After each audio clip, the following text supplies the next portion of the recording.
Renungan malam, Ye shall receive power atau engkau akan menerima kuasa oleh Ellen G. White tanggal 9 Juni tahun 2025. Mari kita berdoa. Bapa kami yang di sorga, Allah yang kami sembah melalui anak-Mu Yesus Kristus, pada malam ini kami datang menghampiri hadirat-Mu yang kudus, bersyukur dan berterima kasih oleh sebab penyertaan dan perlindungan Bapa bagi kami sepanjang hari hingga malam ini. Pada malam ini kami siap mendengarkan firman-Mu. Mohon kehadiran Roh Yesus Kristus dalam hidup kami, agar kami dapat mengerti firman-Mu dan menghidupkannya. Besertalah dengan kami sepanjang malam ini. Mohon ampuni kami atas dosa dan pelanggaran kami. Kami persembahkan doa ini di dalam nama Yesus, Tuhan dan Juru Selamat kami. Amin. Renungan malam hari ini akan dibacakan oleh Saudara Hendra Tangka. Kepada Saudara Hendra, kami persilahkan. Saya ucapkan selamat malam kepada saudara-saudara sekalian dimanapun saudara-saudara berada. Bacaan renungan malam kita pada saat ini berjudul Instrumen untuk Penyelamatan Jiwa. Ayat temanya diambil dari 1 Korintus 3 ayatnya yang ke-6 dan ke-7. Aku menanam, Apolos menyiram, tetapi Allah yang memberi pertumbuhan. Karena itu, yang penting bukanlah yang menanam atau yang menyiram, melainkan Allah yang memberi pertumbuhan. Berikut adalah agen-agen perkasa untuk menggerakkan dunia. Salib Kalvari mendatangkan upeti bagi setiap kekuatan mereka yang percaya kepada Kristus, agar mereka dapat menjadi alat untuk menyelamatkan jiwa-jiwa. Usaha manusia harus dipersatukan dengan yang ilahi. Usaha itu harus memperoleh kemanjurannya dari surga. Kita harus menjadi pekerja bersama dengan Allah. Tuhan digambarkan sebagai pembuka hati pria dan wanita untuk menerima firman, dan Roh Kudus membuat firman itu efektif. Mereka yang menerima kebenaran memiliki iman yang menuntun pada tindakan yang pasti, yang bekerja melalui kasih dan memurnikan jiwa. Jadi, kebenaran adalah pengurusan. Kekuatannya yang mengubah terlihat pada karakter. Ketika kebenaran telah diterima di tempat suci jiwa, kebenaran tidak bekerja secara dangkal, membiarkan hati tidak berubah. Kebenaran tidak membangkitkan emosi semata-mata, sehingga mengabaikan penilaian dan kemauan, tetapi kebenaran menembus ke dalam kodrat dan membawa seluruh keberadaan ke dalam tindakan yang harmonis. Sekarang pekerjaan orang yang benar-benar bertobat dimulai dengan sungguh-sungguh. Ia harus bekerja seperti Kristus bekerja. Ia tidak boleh lagi hidup untuk dirinya sendiri, tetapi sepenuhnya untuk Tuhan. Dunia telah kehilangan dia karena hidupnya tersembunyi bersama Kristus di dalam Allah. Itu berarti bahwa dirinya tidak lagi memiliki keunggulan.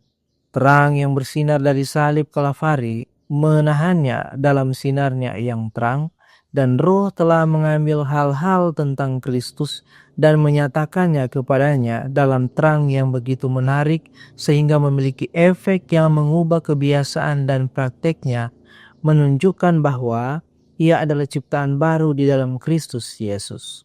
Setiap rupiah yang ia kenali sebagai sesuatu yang berharga bukan untuk memuaskan selera atau hawa nafsunya, bukan untuk disembunyikan di dalam tanah, tetapi untuk berbuat baik, untuk membantu memenangkan jiwa bagi kebenaran, untuk membangun kerajaan Kristus. Sukacitanya sama dengan Kristus dalam melihat jiwa-jiwa diselamatkan.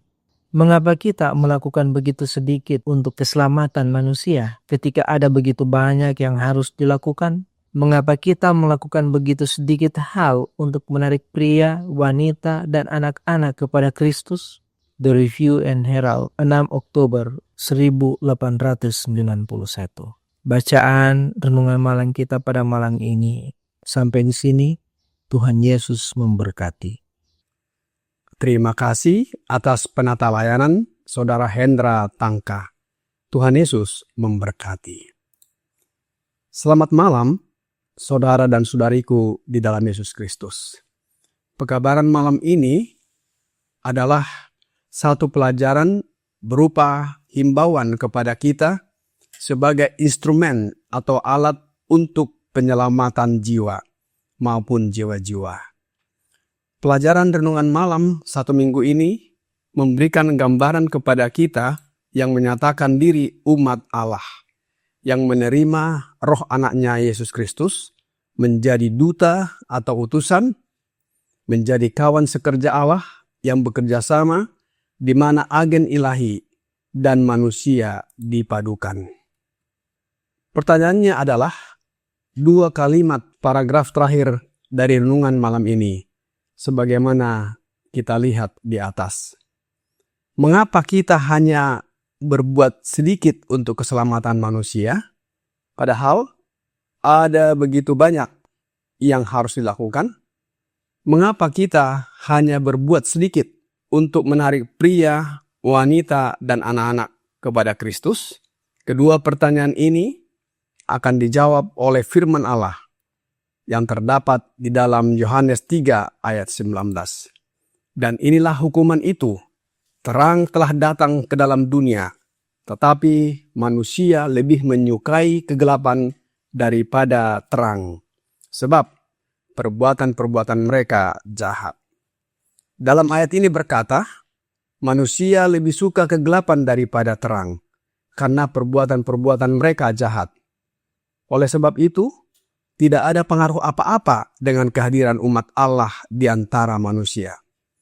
Banyak di antara umat Allah yang pintar berkhotbah, dapat merangkai kata-kata dalam memberikan pelajaran-pelajaran Alkitab, memberikan nasihat, dan lain-lain.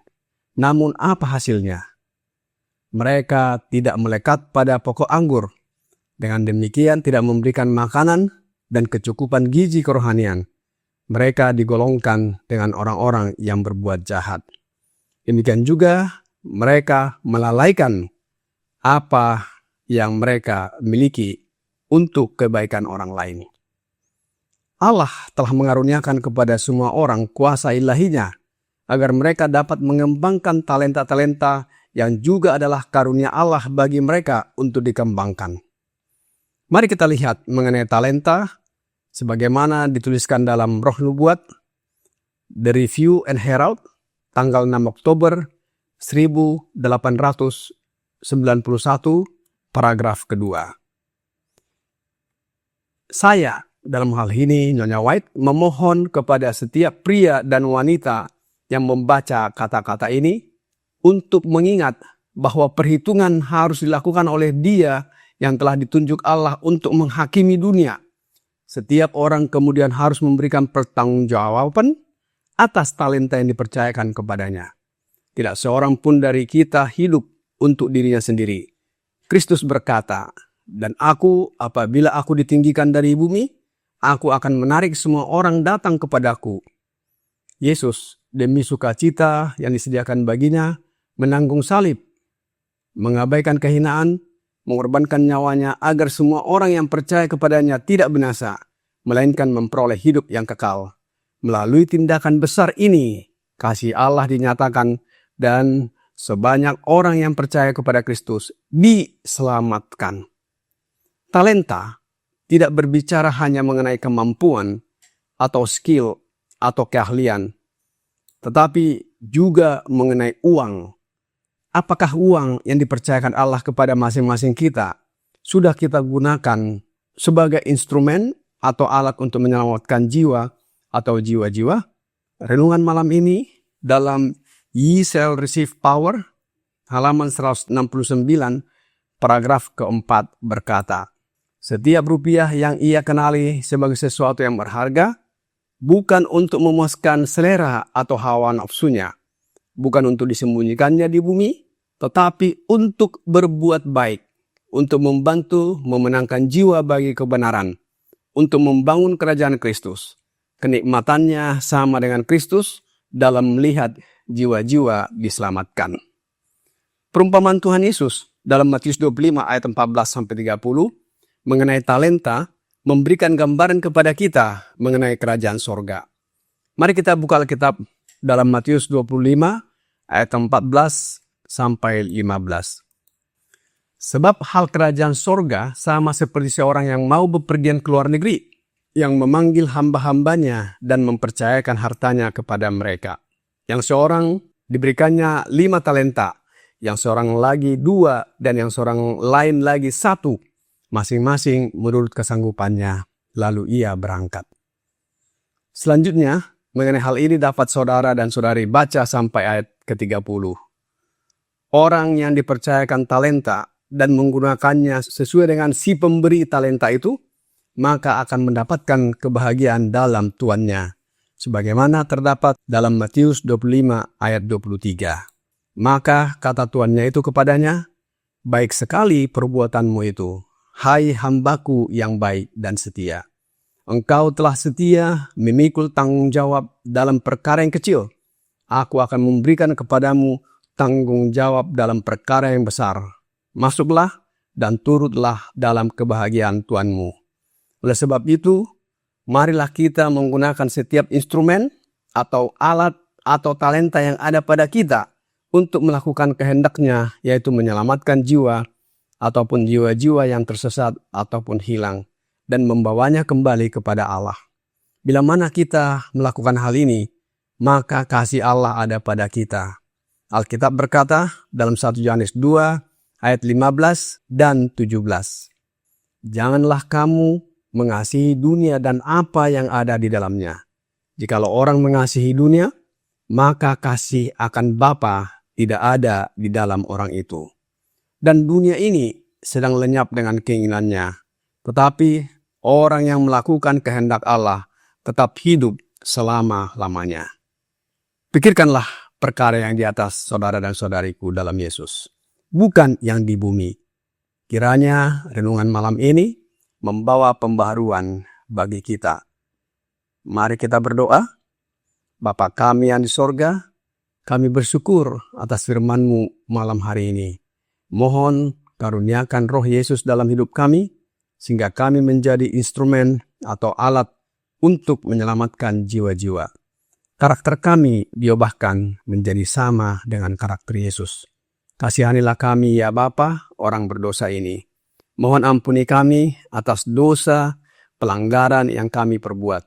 Kami persembahkan doa ini hanya melalui anak-Mu yang tunggal, Yesus Kristus yang adalah Tuhan, penolong, penghibur, perantara, dan juru selamat kami. Amin.